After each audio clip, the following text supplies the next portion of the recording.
Hello everyone. Rhythms of rhyme के आज के इस प्रोग्राम में आपका स्वागत है, जिसका नाम है अनफिल्टर्ड टॉक। और इस वीडियो में हम दोबारा एक उसी मूवी पे बात कर रहे हैं जिसका नाम है चमकीला। जैसे कि हमने पहली वीडियो में भी बात की थी कि इसके ऊपर बहुत सारे डिस्कशंस हो चुके हैं। हम इसके कुछ अनटच्ड पहलुओं के ऊपर बात करने की कोशिश कर रहे हैं अलग अलग लोगों से। और आज मेरे साथ हैं बात करने के लिए मुकेश कुमार जी, जिनको अगर डिफाइन करना हो मैंने तो वो सिनेमची भी हैं, वो ओटीटी के नशेड़ी भी हैं, और एक निर्मम मीडिया दर्शक के तौर पे भी अपने आप को देखते हैं।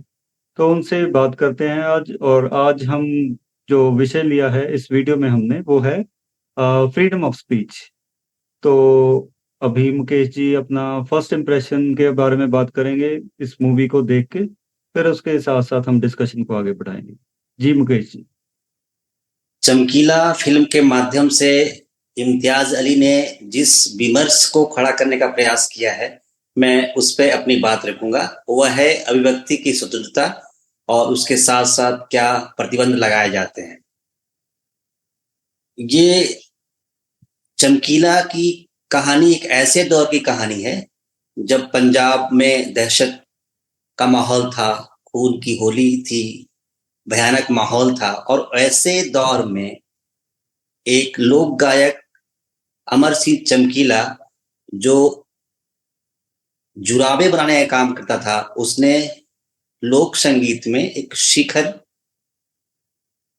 के स्थान को प्राप्त किया, शिखर को प्राप्त किया। लेकिन चमकीला को लेकर दो अलग विरोधाभासी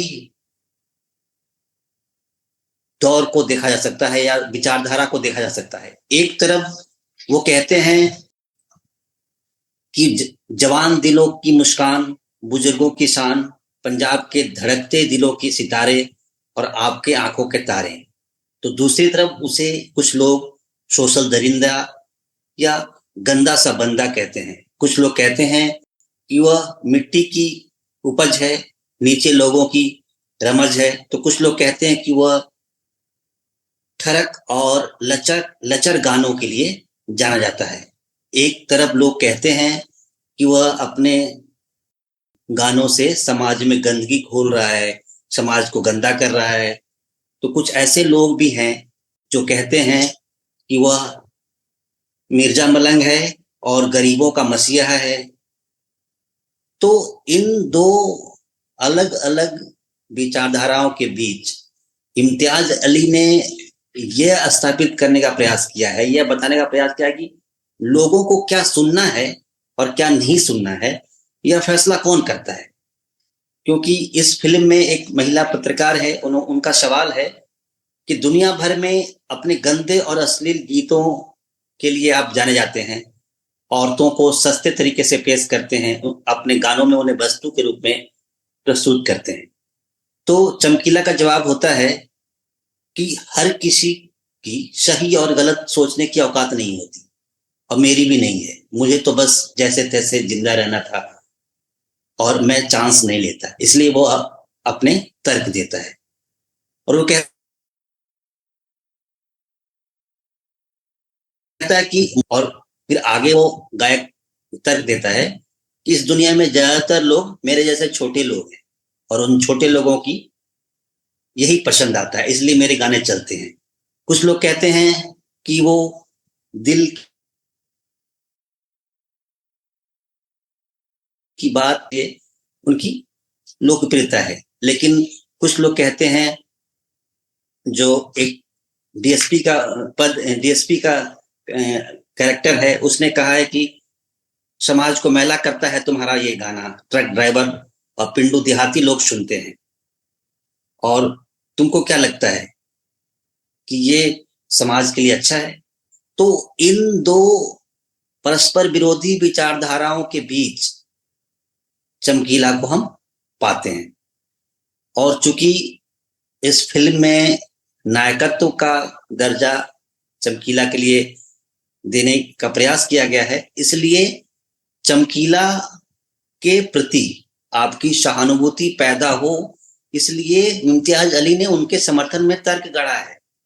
और चूंकि समाज में यदि आपके पास अभिव्यक्ति की स्वतंत्रता है तो संविधान हमें उनके साथ कुछ नीतिगत युक्त प्रतिबंध भी देता है कि समाज के उन तबकों को नुकसान न पहुंचाया जाए, या शिष्टाचार का मामला हो या अश्लीलता का मामला हो।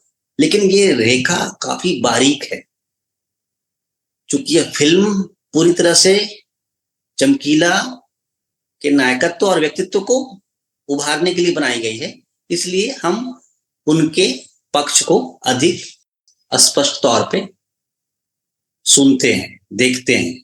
और इसमें दो चरित्र है जिसका हृदय परिवर्तन होता है। तो मैं सबसे पहला एक डीएसपी का जो पद, डीएसपी का जो रोल है जिस व्यक्ति ने किया है, तो शुरू में उनकी विचारधारा भी ऐसी थी कि ये गंदे गाने गाता है या समाज को बदनाम करने के लिए गाने गाता है। लेकिन उन्हें जब मालूम पड़ता है कि नाम जप ले और बाबा तेरा ननकाना गीत भी अमर सिंह ने, चमकीला ने गाया, तो उसे आश्चर्य होता है कि मुझे तो लगा कि ये गीत नहीं गाता। और बाद में उस वहां पे एक सीन होता है, दृश्य है, जिसमें अमरजोत कौर और अमर सिंह चमकीला को का दाह अंतिम संस्कार होता है। तो वो जो वापस अपनी पुलिस की गाड़ी में बैठता है, तो उसकी गाड़ी में भी अमर सिंह चमकीला के कैसेट मिलता है। फिर अगला दृश्य में हम देखते हैं कि जब पुलिस इस केस को क्लोज कर देती है और जो फाइल लेकर घर आता है, तो जब अपने बेटे के कमरे के बाहर से गुजरता है तो उसे टेप रिकॉर्डर पे चमकीला की आवाज सुनाई देती है। तो दरवाजा खटखटाकर अंदर जाता है और अपने बेटे को बोलता है, दिल करे तो सुन लिया कर चमकीला। तो इस फिल्म का मुख्य उद्देश्य यही है कि लोगों के मन में चमकीला के प्रति और चमकीला के गीतों के प्रति एक सहानुभूति पैदा हो, उनके व्यक्तित्व के प्रति। और इसी को लेकर उन्होंने यह भी बताने का प्रयास किया है कि चमकीला चूंकि इसी समाज का हिस्सा था और अश्लीलता इस समाज में पहले से ही निहित थी और उसने उसको सामने रखा है, इसलिए उसने इम्तियाज अली ने फिल्म में दो दृश्य के माध्यम से दिखाया है। बचपन में वो अपनी माँ से सवाल पूछता है कि खड़ा होने का मतलब क्या होता है। उसके बाद अगले दृश्य में ही वो एक विवाह समारोह में जाता है और जहां एक गीत चल रहा होता है, मेरा खड़ा कर गई वो इधर चढ़ गई। तो इम्तियाज अली ये बताने का प्रयास करते हैं कि और पहले से थी और चमकीला ने उसी को, चूंकि लोकप्रियता का कारण उन्हें लगा कि ये गीत लोगों में पसंद आएगा, इसलिए वो ऐसे गीतों को गाए और लोकप्रियता के शिखर प्राप्त किया। लेकिन मूल सवाल ये है कि यह कौन तय करता है कि लोगों को क्या सुनना है और क्या नहीं सुनना है।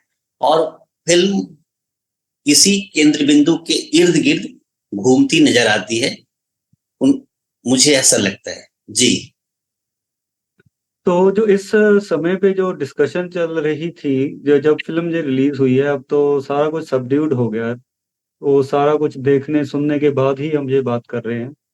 तो ये जो लोग बात कर रहे हैं कि ये ऐसा नहीं होना चाहिए, या कुछ लोग अब सपोर्ट कर रहे हैं, हमें ये नहीं पता कि वो अपने घर पे कितना वो लगा के सुन सकते होंगे या कितना उन्होंने सुना होगा।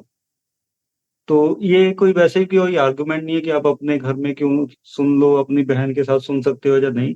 पर फिर भी ये सोसाइटी के लेवल पे जो एक मॉरल स्टैंड ले रहे हैं लोग, वो किस हद तक जस्टिफाइड है, आपको क्या लगता है? नहीं, इस पे अलग अलग लोगों के अपने अपने विचार हैं।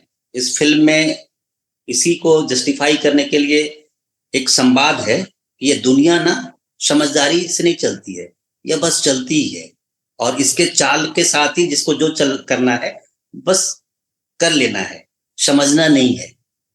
तो वो एक तरीके से इसको जस्टिफाई करने की कोशिश कर रहे हैं, क्योंकि फिल्म समाज का ही हिस्सा होता है, इसलिए वह बताने का प्रयास कर रहे हैं। लेकिन अश्लीलता और अश्लीलता में बहुत बारीक अंतर होता है, जिसका निर्धारण जो है हमारे संविधान या हमारे जो व्यक्ति की स्वतंत्रता के जो कुछ शिष्टाचार के नियम हैं उसमें निहित है।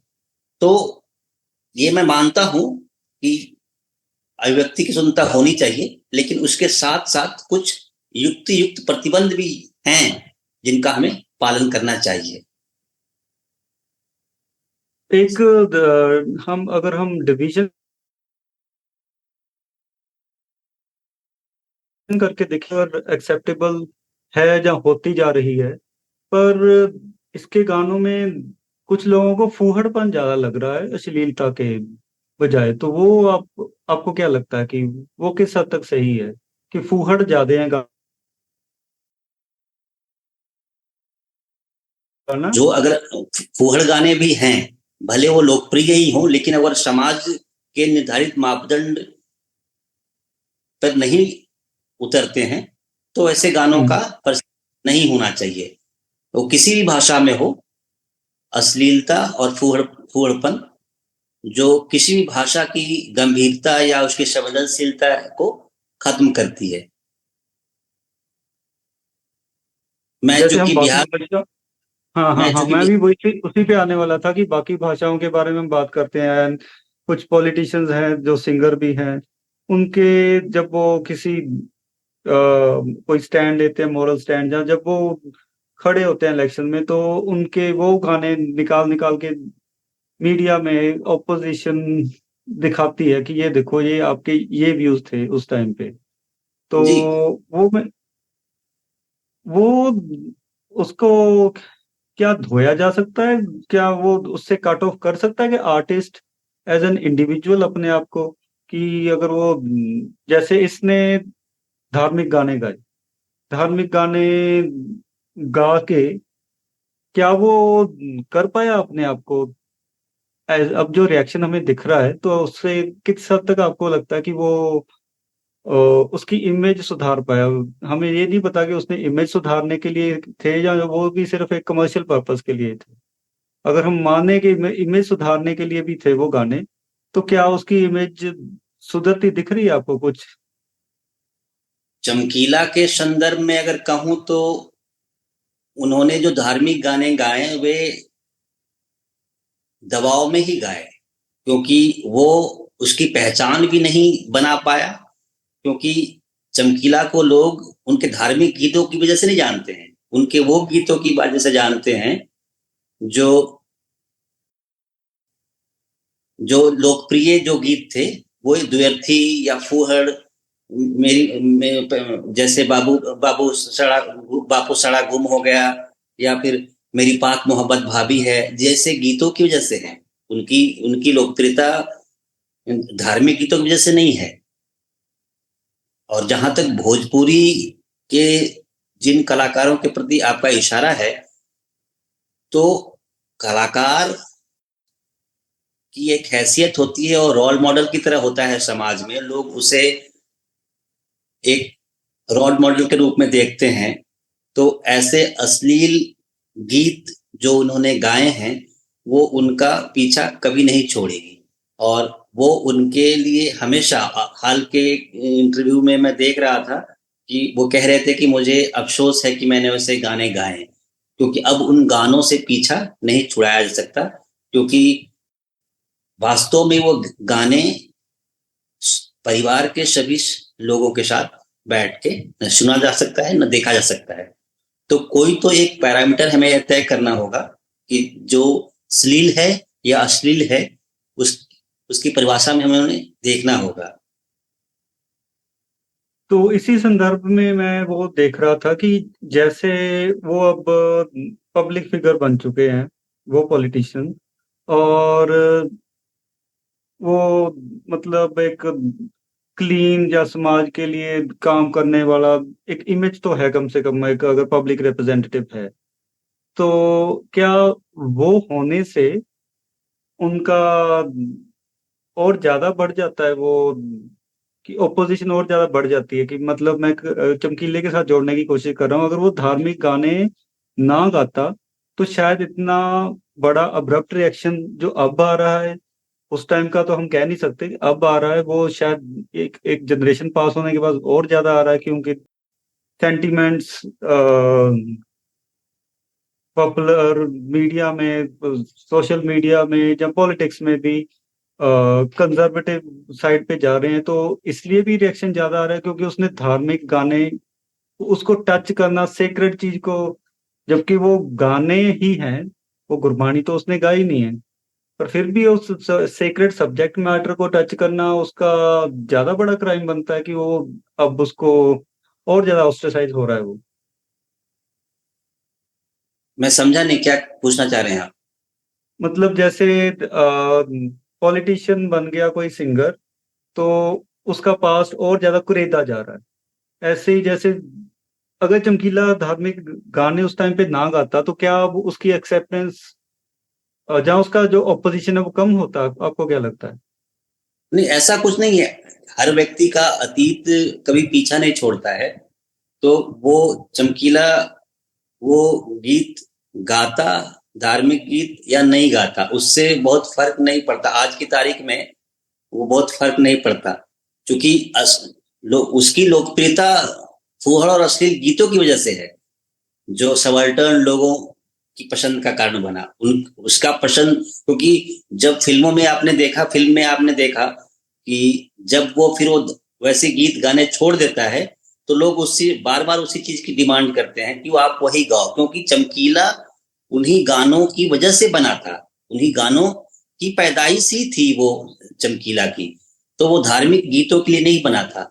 और जहां तक बात रही अभी करंट के पॉलिटिशियनों का, तो उनका अतीत हमेशा इनसे जुड़ा रहेगा। जो उन्होंने फूहड़ या अश्लील गीत गाए हैं, वो अतीत उनका कभी पीछा नहीं छोड़ेगा।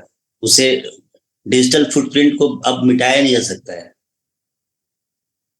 तो इस प्रेजेंट परिप्रेक्ष्य में आप कैसे देखते हैं? अब कैसे एक कोई आर्टिस्ट हो तो हम उसको कैसे जज करें? एक तो ऐसा उसका फ्रीडम है एक्सप्रेस करने की, वो कुछ भी गा सकता है, और हनी सिंह के भी कुछ गाने हैं जो रिकॉर्डेड हैं पर वो पॉपुलर मीडिया में नहीं हो सकते, पर वो हैं।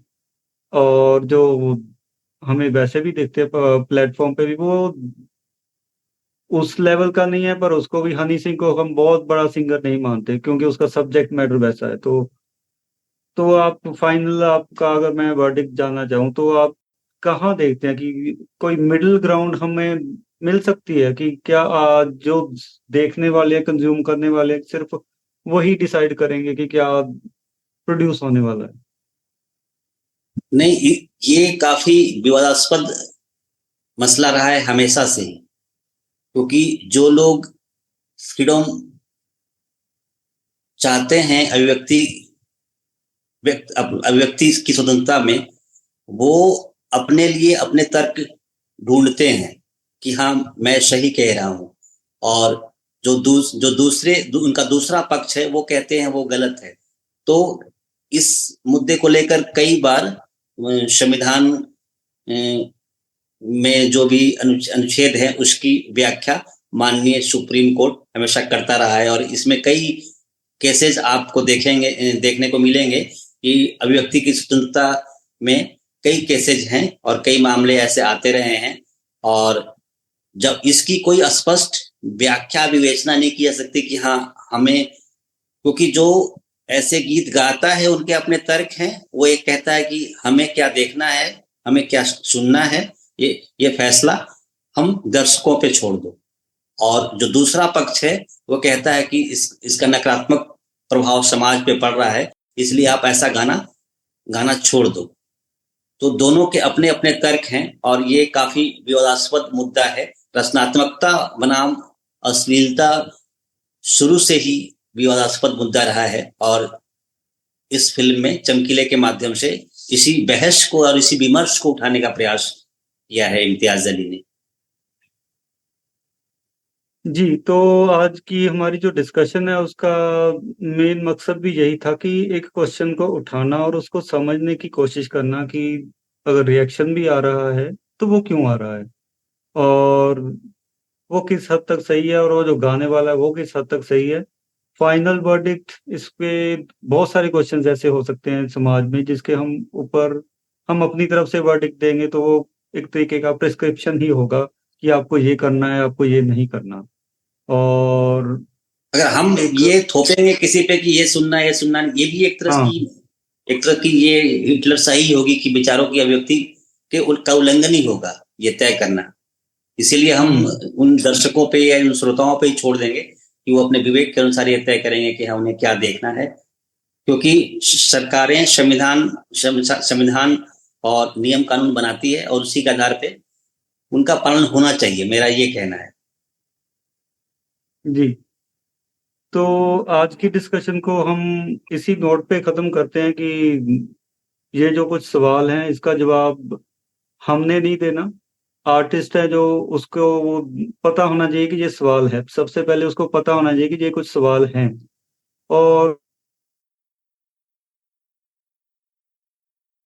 उसने उनको भी समझना होगा कि वो अगर वो सुन रहे हैं तो क्या सुन रहे हैं, क्यों सुन रहे हैं और सिर्फ़ कंज़्यूमर ना बने, वो सोचें भी कि अगर सुनना भी है तो उनके पास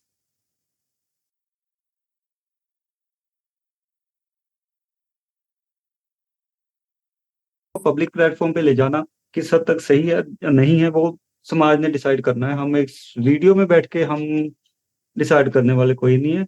हमारा तो समझने की कोशिश करना था इस वीडियो का मकसद कि क्या-क्या एस्पेक्ट हो सकते हैं और क्यों हो सकता है कि उसने ऐसा किया हो क्योंकि वो कैरेक्टर हमारे पास नहीं है और जिस कैरेक्टर के थ्रू मूवी में बोला गया वो वॉइस है, एक डायरेक्टर की वॉइस है या एक राइटर की वॉइस है।